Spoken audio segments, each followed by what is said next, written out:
the summer of 2016, and I had just been playing basketball and playing volleyball throughout the summer, and then I started noticing that I was getting headaches. And usually when I get headaches, ibuprofen just like makes them go away, or Tylenol. And I had done that, and then I realized like it wasn't going away. So then I just told my mom about it, and she's like, oh, whatever, it could just be nothing. And then there was one night that I had blurred vision, and I had just laid down on my couch and I couldn't see anything. And my mom, she just told me like, hey, I'll just schedule an appointment for tomorrow and we'll get you in.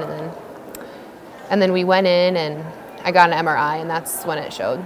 With the MRI, it showed that the tumor was pressing up on her optic nerve, which was obstructing her vision.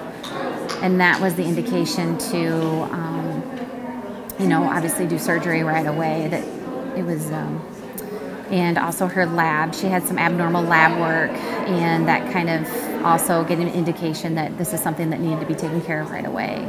Yeah, I was definitely nervous because she had just told us what it was, and then she talked about the procedure. So at first I was like, oh my gosh, they're going to need to cut my head open. I'm going to lose my hair.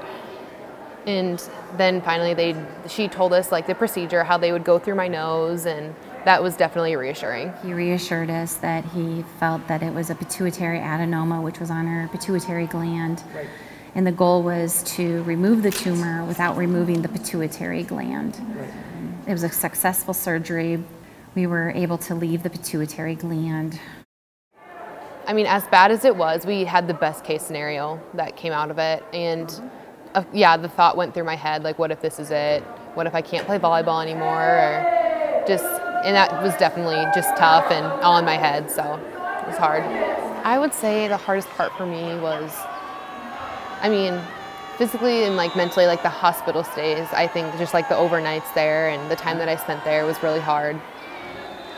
And just pretty much just getting back into the sport, and I just was kind of scared I wasn't going to be at the same level that I was before.